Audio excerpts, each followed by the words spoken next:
Chapter 8 Knit Together. The 3C model of the church is rooted in relationships. Relationships are the thread that holds every cell, congregation, and celebration together. And biblically, this is called koinonia, which is translated fellowship. It was a hot summer Ohio evening on July 13th, 1988. Surrounded by my family, friends, and other ordained elders from the district, General Superintendent Gerald Johnson placed his hands on my head and ordained me as an elder in the Church of the Nazarene. Later, my wife Linda shared that during Dr. Johnson's prayer, she felt our firstborn son, Christopher, move inside her womb for the very first time. Among Dr. Johnson's instructions were, do the work of an evangelist. Now, my understanding was this meant to make sure you give an altar call at the end of every service, learn the Roman road and the 4 spiritual laws, and join evangelistic rallies, keep a Jesus Saves pamphlet nearby at all times, and take copious notes at the evangelistic training seminars.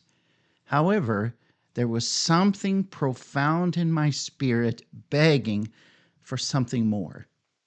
The thought of merely compelling people to pray the sinner's prayer and educate them in spiritual matters was incomplete. Spiritual formation can only take place in the context of ongoing, redemptive, life-giving relationships. This is the core principle upon which every cell, congregation, and celebration should function. Dr. Dan Boone, president of Trevecca Nazarene University, cites Hebrews 10:19 through 25 in illustrating his point. And in his speech to a group of leaders, he urged, don't stop meeting together in the ways that knit you together as the tapestry of the people of God. Don't stop meeting together in ways that ground you in what you believe. Don't stop meeting together in ways that deepen your love for one another. Don't stop gathering to provoke one another to do good deeds. Don't stop meeting together in a way that sustains the fabric of the local church. It's a movement whose strength is in the linkage of its people's lives together, founded on weekly supportive gatherings of love and study and prayer and confession and accountability. And when this unravels, we are in trouble. These aren't our best friends anymore.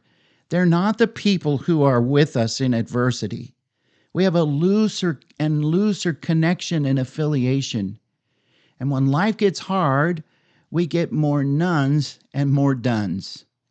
With this unraveling of the fabric of our togetherness, there comes a time that we're living in right now. We're a denomination weakened in its fabric, living in one of the most divisive, angry, hateful, arrogant, and judgmental cultures in our lifetime. We need to meet together, and we don't go to each other's houses on Sunday nights and sit around and eat pie and drink coffee together and tell stories while the kids are playing out in the backyard. We've given up on the habit of meeting together in these kinds of ways. Founded on weekly supportive gatherings of love and study and prayer and confession and accountability. And when this unravels, we're in trouble. These aren't our best friends anymore. They're not people who are with us in adversity. We have a looser connection and a looser affiliation. And when life gets hard, we get more nones and dones. With this unraveling of the fabric of our togetherness, there comes a time we are living in right now. We are a denomination weakened in its fabric, living in the most divisive, angry, hateful, arrogant, and judgmental culture in our lifetime. We need to meet together. We don't go to each other's house on Sunday nights and sit around, eat pie, drink coffee together, and tell stories while the kids are playing out in the backyard. We've given up on the habit of meeting together in these kinds of ways. Life on life. Life on life is more than meeting once a week for an hour or two. Koinonia means we are knit together through deeply committed and lasting redemptive relationships. Incorporating koinonia into the DNA of every small group is a requisite. Here are some practical ways to cultivate and strengthen these bonds. Number one, schedule regular outings and excursions where members can interact outside formal settings. These gatherings can range from picnics and barbecues to community service projects, creating a sense of togetherness and promoting teamwork and empathy. Relationships can be formed around a shared mission. Doing a mission or service project together is a great way to build a sense of community within the group. Members can choose projects that resonate with their beliefs and values. And this could be volunteering at a local shelter, or helping children in need, or doing mission trips together. Meeting in a home environment rather than a formal setting can encourage members to open up and create a sense of intimacy. Allowing time for relaxed fellowship together can establish a stronger connection that will foster a deeper level of understanding and empathy. Learning to care for one another's needs is critical for the success of any small group. So, members should provide support and practical assistance when someone is sick or needs special attention. Assigning a person who will act as a shepherd for the group is a great way to ensure no one is left behind and everyone feels cared for and valued. Attending special training conferences or concerts or sports activities or celebrations as a group can create a shared experience and a common goal. It can provide learning and growth opportunities and encourage members to bond over shared experiences.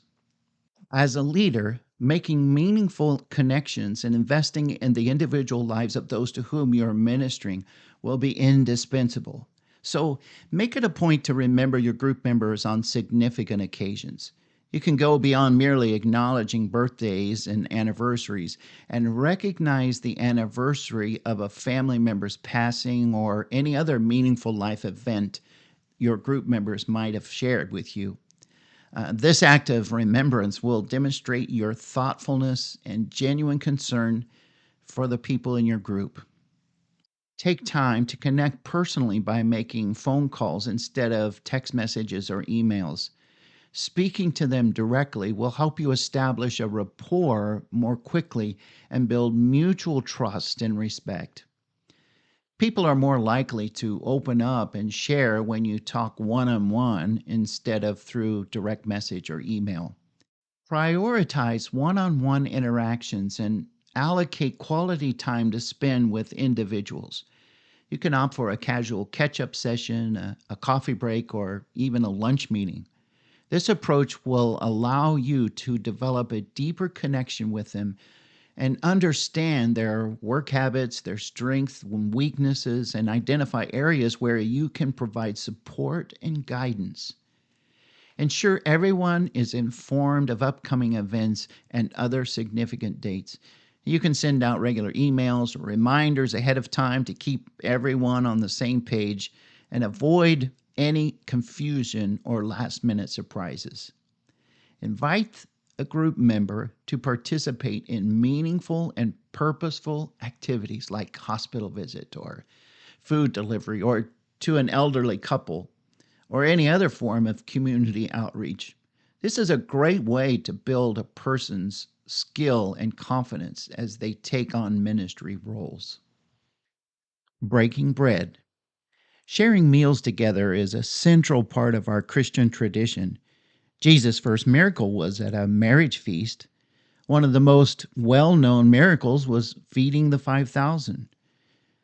And the night before his crucifixion, Jesus brought together his closest friends for the Passover meal.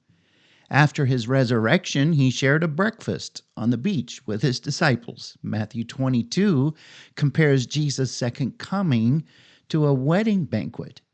Jesus invited himself to Zacchaeus' house for a meal, and then he got in trouble for eating with the publicans and sinners. Meals are not just about breaking bread, and certainly more than nourishing our bodies. They're about breaking down walls and building bridges of relationship. They are about connecting with one another. Sharing around the table gives a sense of openness and allows us space to lower our guard and communicate important values and engage in meaningful dialogue. It's an active way to nurture our relationships with others. When Jesus said, "Do this in remembrance of me," we could easily extend the sacrament of communion into every meal we share. If you're hosting a Bible study at home, don't forget to eat together. Meals are a great way to engage with someone who doesn't know Jesus, and every local congregation should look for any excuse they can to eat together. Mentoring relationships.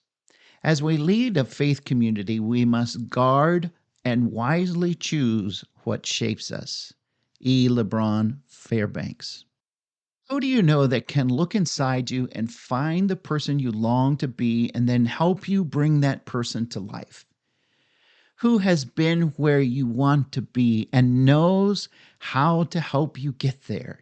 Mentoring was a way of life in Bible times. It was a way of handing down skills and wisdom from one generation to the next. Moses prepared Joshua to lead the people out of Israel into the promised land. Samuel prepared Saul to be king and chastised him when he rebelled against God. Elijah enlisted and prepared Elisha to be his successor. And Priscilla and Aquila tutored Apollos, who later became an influential spokesman for the gospel. Paul took Timothy with him on a missionary journey, and then Timothy eventually became the pastor at Ephesus.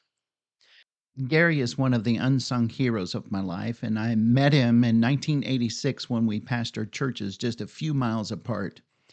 Later, Gary became the pastor of a struggling church in southern Ohio, and then he pastored the Wheelersburg Church for over a dozen years and saw it grow into a healthy and thriving congregation. Several leaders came out of the Wheelersburg Church, and many went on to revitalize or plant churches in the Ohio River Valley. When I asked Gary what his number one priority in ministry was, without hesitation, he responded, "Cast vision and become a mentor to 5 men." Gary told me that he would meet with each one of these 5 men who had made 3 fundamental commitments. They committed to spiritual formation and intimacy with God through a consistent devotional life. They committed to a life of good stewardship, including giving their tithes to the local church.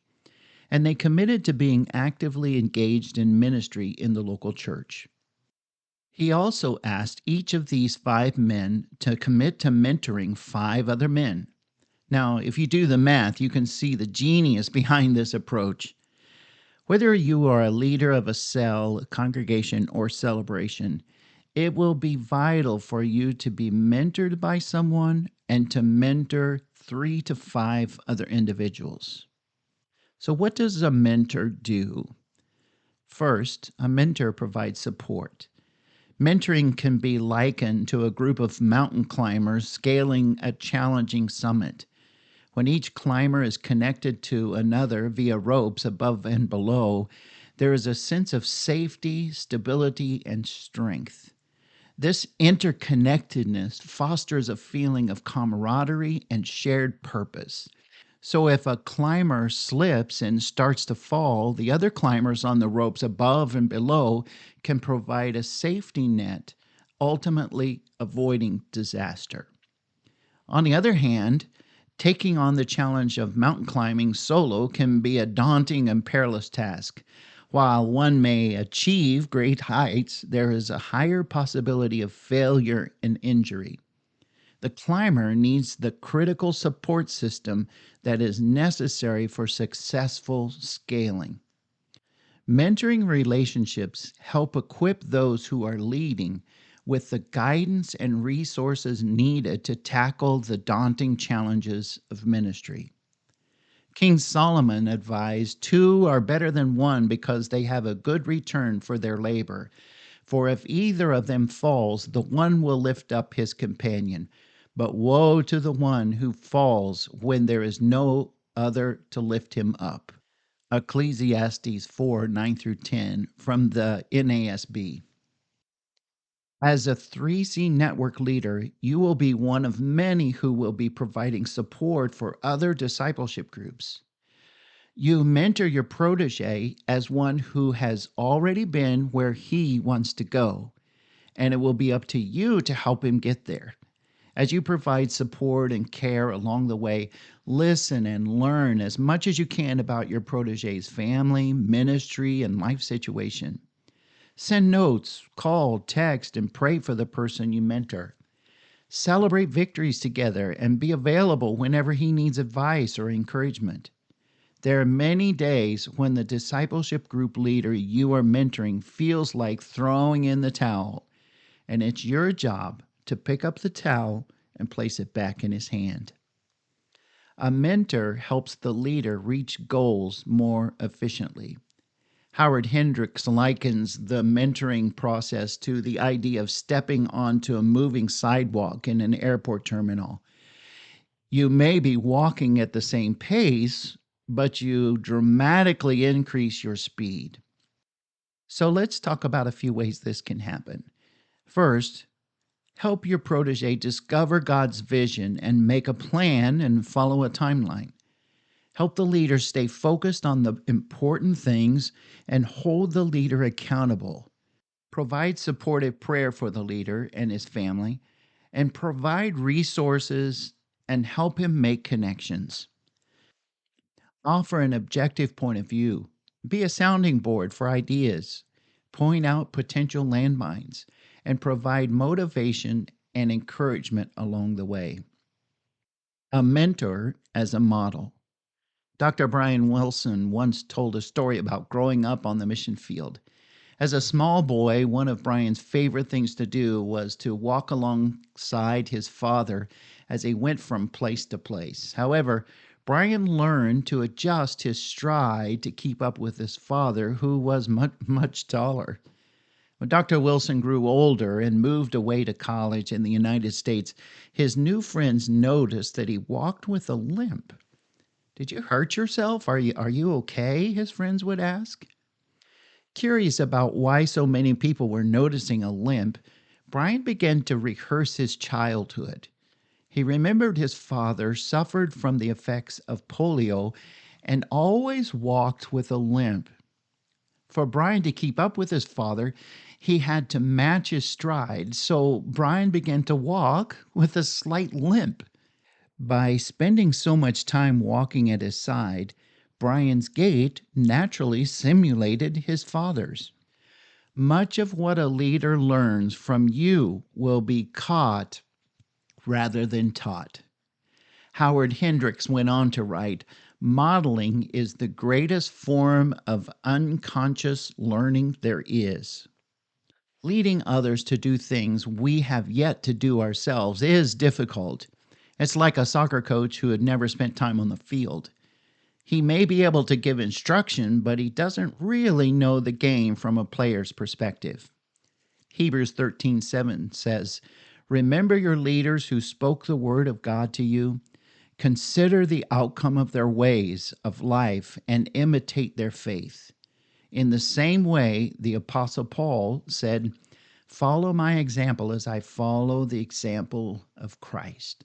1 Corinthians 11:1. So, what does the mentor have to offer? Well, first of all, experience. Hopefully, you have developed many skills along the way, and you'll pass these skills along just as a master craftsman passes his skills on to an apprentice. And then there's knowledge. It's good for the mentor to point a protege in the right direction. What books are available? What resources are out there? Who are the key people he should meet? There's access to people, networks, information, and other institutions and other possible resources. There's friendship. If nothing else, you can offer companionship. Leadership often feels lonely and isolated, so all they need sometimes is for someone just to be there. You have your time to offer.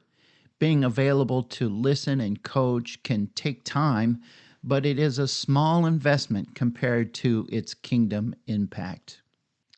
You can offer yourself. God created you as a unique, valuable individual. Your very person is your most valuable asset, so don't overlook it. God has made you with a particular slant on life, and your unique perspective and style are important. No one else is exactly like you. No one else can match your outstanding contribution. So, now let's talk about the responsibilities of a mentor. Meet. Establish a set time for regular meetings. Mentoring appointments should be made bi weekly or at least once a month. Face to face meetings are preferable, but they can be done over the phone or video conferencing if distance prohibits. Consider the advantages of meeting with the protege and their spouse. The mentor should be available for unscheduled phone calls or meetings whenever necessary. Encourage. The mentor should listen to the concerns of the discipleship group leader and spouse. It is critical to give them sincere affirmation.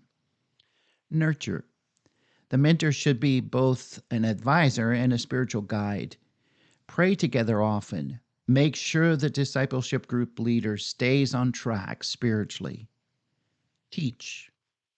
The mentor should engage his protege in discovering creative ministry methods. The mentor should lead the planter to resources for training, books, conferences, tapes, and workbooks, etc. Observe. Mentors must be good observers. They need to be able to read the pulse of the situation. Do this by asking discerning questions to discover how things are going, and in doing so, you may help your protege avoid major problems. Require action. Your protege must learn to plan the work and work the plan. Sometimes a leader may need to offer some motivation to keep things going according to the prepared outline. So here's a meeting checklist. Check progress, ask probing questions, check to see if things are going well spiritually and emotionally. Check to see how things are going within the ministry. What are the priorities over the next few weeks or months? And what obstacles need to be overcome? What resources may be required? Schedule a time and a date and a location for your next meeting, and then pray together. We all need someone who can provide us with much needed support, become a model to follow, and offer valuable experience and knowledge. A mentor guides and teaches and becomes a trusted friend, having been where the cell leader wants to be and knowing the path to get there. A mentor offers an opportunity for profound personal growth, providing a safe space to express doubts and fears and goals, and a chance to be heard and understood. A mentoring relationship is built on mutual respect, trust, and communications.